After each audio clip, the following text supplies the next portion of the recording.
Olá, saudações a todas e todas. Espero que estejam todos bem. Nós continuamos enfrentando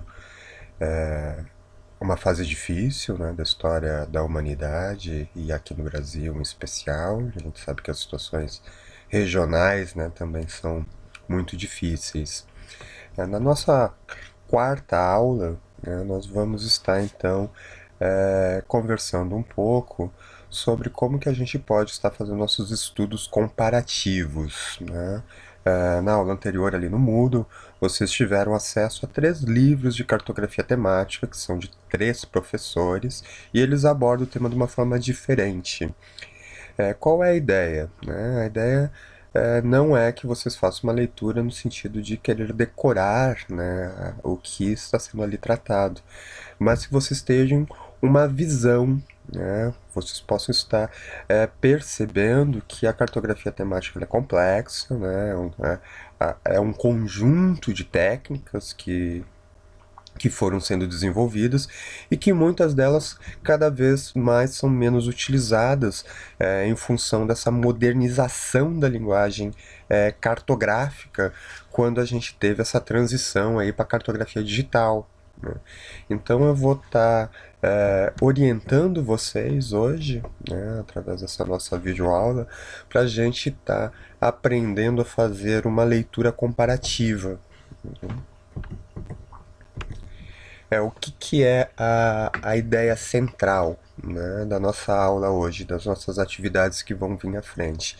É a gente se apropriar, né, de técnicas de estudo e de formas de leitura que a gente não tenha que se focar na velha decoreba, né, tendo que memorizar coisas que a gente não tem necessidade, né? Então a ideia central é que vocês percebam a amplitude, né, de ferramentas que a cartografia temática disponibiliza para a gente estar trabalhando e construindo nos nossos mapas. E ao mesmo tempo que possa estar aprendendo a fazer uma leitura comparativa, né, de livros que versam sobre o mesmo tema, só que abordam de uma forma diferente.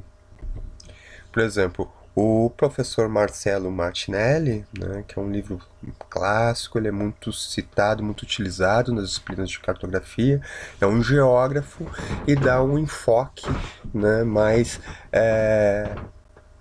focado no uso dos mapas para análises geográficas, né? Já o professor Frederico, né, nos dá uma outra abordagem ali com um livro bem interessante, que agora a gente vai estar olhando ali a estrutura do sumário, como ele vai apresentando, né, e que é um professor ali atrelado às geociências, mas com abordagens muito próximas das engenharias cartográficas, da cartografia enquanto ciência. E o livro do professor Tony Sampaio, né, também versando sobre a cartografia temática, que já tem uma abordagem um pouquinho mais moderna, né, ele trabalha aí com geotecnologias e que enfoca mais essas necessidades que nós temos hoje da questão comunicacional da cartografia, né? Então vamos fazer um pequeno passeio ali nos nossos autores, né? Deixa eu ver se eu consigo aqui entrar na tela para estar mostrando para vocês. Aqui, né? Esse é o livro do professor Tony, né? Eu vou chamar a atenção de vocês para a gente sempre procurar olhar o sumário, né, da obra, porque o sumário vai nos dar uma série de informações bem importantes. Então, como é que o sumário do livro do professor Tony está estruturado, né? Olha só, ele aborda a questão do material, né, que é utilizado para construção dos mapas temáticos, e ele nos dá uma ênfase, então, na área comunicacional. Ele vai falar em semiologia gráfica, né? Então, é a ciência, né, que nos possibilita, nos ajuda a estar selecionando, compreendendo e usando de uma forma consciente dos efeitos que tem os elementos gráficos do mapa, né? Então eu sugiro para vocês darem uma olhada com bastante atenção, né? Esse é o livro que vai nos ajudar mais. Vamos voltando aqui para o sumário, desculpe que acabei apertando um botão. E nos dá os elementos de como nós podemos organizar e construir a nossa linguagem cartográfica. Isso aqui é a chave para nós aprendermos a fazer bons mapas, né? As ferramentas hoje nos possibilitam fazer mapas de uma forma fácil, né? Mas é esse conjunto teórico, né, da cartografia temática que vai nos ajudar muito na construção de bons mapas.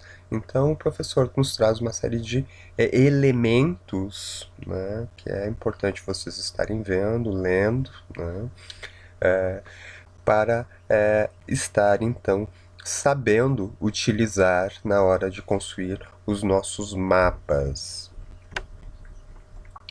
No capítulo 5, né, o professor Tony nos traz a questão dos tipos de mapa, né, os principais mapas temáticos. Então ele nos traz ali alguns exemplos bem legais de visualização, que são ainda bastante utilizados, né? E daí ele vai aprofundando, né? Daí passa lá para outra parte do livro, né? Ele dividiu o livro em duas partes.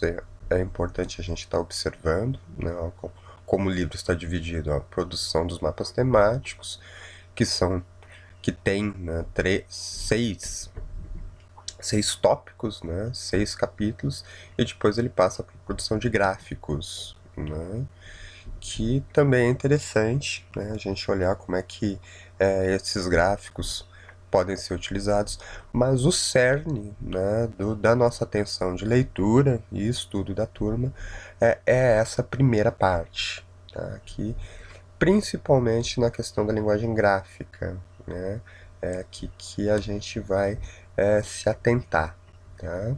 Então eu oriento vocês, né, para a gente tá dando uma lida com mais atenção aqui nessa primeira parte, né, principalmente aqui nos primeiros capítulos, né?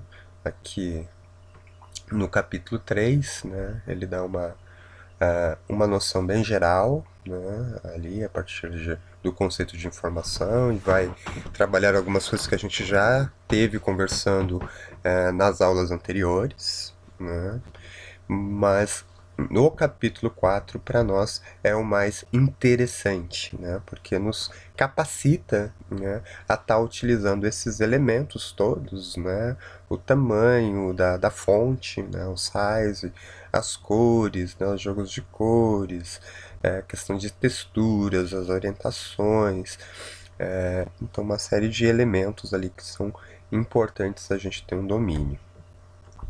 Então, passando para o nosso outro livro de estudo, né, o livro do professor Frederico Castro, né, podemos fazer da mesma forma. Vamos olhar o sumário, né. Isso é uma dica, né, que vale para vocês utilizarem em todo tipo de estudo, né. O sumário nos ajuda muito a recortar, inclusive, o que é mais importante, o que nos interessa, né, para estar ali estudando, e inclusive a gente está depois, no momento que a gente precisa de fato daquele conhecimento, daquela informação, está recuperando, né, porque no caso da disciplina, né, um dos objetivos delas é que capacite vocês em diferentes momentos depois, né, ao longo do curso e da vida profissional de vocês, a voltar, né, nesses conteúdos, nesses conhecimentos, né, buscar rapidamente na internet livros que no futuro possam estar mais atualizados, inclusive, mas que vocês saibam, né, manusear esses livros e achar os conteúdos ali, as informações que são relevantes para ajudar vocês no que se refere às construções de mapas, né? Então, como é que o sumário aqui está organizado? Ele também dá uma ênfase inicial já na questão da semiologia gráfica, ou seja, na ciência da comunicação gráfica dos mapas. Então, percebemos essa importância, né, do mapa enquanto um objeto de comunicação, e nos traz aqui no item 1.3 os elementos constitutivos de um mapa. Então, essa parte do 1.3 também é algo extremamente importante para a gente ter muito claro, né? Inclusive, questões de concurso público é algo muito comum, né? Se pedir ou ter questões que coloquem a questão dos elementos mais elementares, né, que formam um mapa temático. Então ele vai colocar a questão do título, né, que é fundamental, né, o subtítulo, que é um elemento que pode ser acessório, né, não necessariamente é obrigatório a ter no mapa temático. A questão da escala, né, outro elemento fundamental, obrigatório se ter, né, a questão da orientação, né, que a gente pode ver nos nossos mapas digitais ali que vocês fizeram no My Maps, né, que lá no cantinho da tela sempre tem uma roda dos ventos, né, com orientação ali, sempre de default, né, de padrão, orientação norte, né, mas está sempre presente ali, né, que é aquela nossa base cartográfica de fundo, né, que essas plataformas digitais utilizam. E depois os elementos da legenda e da fonte dos dados, né, são outros elementos aí que são fundamentais, né? Todo mapa tem que ter, né, a legenda para explicar de alguma forma o que está sendo mostrado, né? E a fonte, que é a origem daquela informação, né? Então esses elementos são fundamentais para nós. A questão da autoria também, né? É um elemento básico ali. E daí os órgãos e outras instituições que possam estar, né, envolvidas com o mapa também entram ali na questão da autoria, né? E a datação, né? Então a data é outro elemento também muito importante que a gente ter sempre presente no mapa. Então, voltando, né, aqui no livro do professor Federico, a gente tem, então, esse tópico, né, que nos ajuda aí a entender bem, né, quais são os elementos fundamentais que não podem faltar dentro de um mapa temático, né.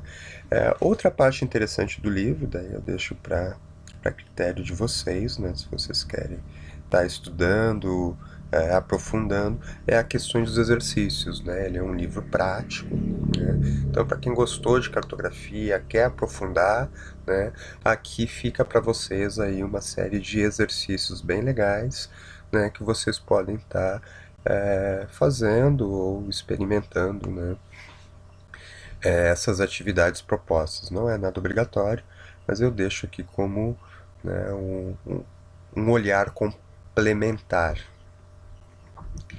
E o livro do professor Martinelli, né, é um livro bem denso, ele faz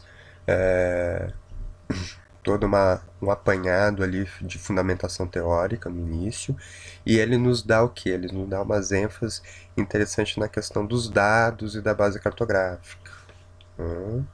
Então ele vai nos... né, vamos lá para o sumário de novo, né, e vamos observando. E a partir o que é importante para nós, né, termos claros assim em relação aos dados, né, que a gente vai utilizar, que depois a gente vai fazer exercícios práticos utilizando como os dados os marcadores, né, que vocês criaram aí nos mapas para Rorianópolis, a partir dali daquelas bases, né, que a gente já tem ali no arquivo que a gente vai gerar no arquivo KML, KMZ, né, que são os arquivos ali que são possíveis de ser gerados no My Maps, no Google Earth. e nós vamos recuperar aqueles dados e nós vamos estar trabalhando com eles, né? Então aqui é importante para nós, né, a gente está estudando esta parte que o professor Martinelli nos fala sobre os dados, né? Então ele vai nos explicar que os dados podem ser trabalhados principalmente em duas formas, né? Que são as representações qualitativas e as representações quantitativas, né? E que isso pode ser utilizado, né, de diferentes maneiras, né? Então fica como orientação de estudo para vocês aqui no livro do professor Martinelli, né? Tá lendo com atenção, né, como é que o professor nos apresenta essa questão dos dados e das representações em um mapa. Ok, pessoal? Então nós temos 3 livros de estudo, né? Aqui com essa videoaula que vai ser bem curtinha hoje, né? Eu vejo que o pessoal está com bastante dificuldade de estar acompanhando esse sistema híbrido e do estudo remoto, né? Que a gente tem bastante limitações técnicas ainda. Então eu deixo para a turma esse exercício de estudo, né, de 3 livros comparados, né, aonde tem esses conteúdos que vão nos ser fundamentais, né, para a gente estar avançando na construção dos nossos mapas. Ok, pessoal? Qualquer dúvida, né, em relação à leitura, aos estudos, às atividades, né, vocês podem ficar à vontade, né, entrem em contato comigo, né, que a gente vai estar esclarecendo tanto individual, né, e se a dúvida for relevante para a turma, a gente vai estar compartilhando também com vocês. Os nossos conteúdos estão lá no Moodle. É importante, quem não tiver acesso ao Moodle, entre em contato comigo, que a gente procura ali junto com o Matheus do NEAD estar resolvendo os problemas de acesso. Dificuldades em função de conexão, de internet, também entre em contato comigo aí pelo WhatsApp, a gente vai encontrar uma forma que não prejudique os estudos de vocês e que fique melhor, né, para cada um poder estar levando à frente a disciplina, né? A gente sabe que cada um tem uma forma de aprendizagem, tem uma forma de estudo. E outra dica é, pessoal, não deixe acumular os conteúdos, né? É uma disciplina fácil diante da complexidade do curso de vocês, né? O curso de vocês é um curso difícil, vai exigir bastante de vocês, né? Vai exigir rotinas de treinamento de estudo, né? Porque ali lidar com matemática, com a química, e a física exige rotinas de estudo contínuas. Então aproveitem que cartografia é fácil, né? Cartografia pode ser bem legal e vocês podem utilizar elas, inclusive, aí, em muitos projetos ao longo do curso de vocês para deixar, né, essa experiência tão rica, né, que é o momento da graduação, mais legal ainda, né? Beleza, pessoal? Um grande abraço e eu estou à disposição de vocês, né? Qualquer coisa, entre em contato, seja por que canal de comunicação for, façam contato, que eu vou estar dando retorno a vocês. Até o nosso próximo encontro.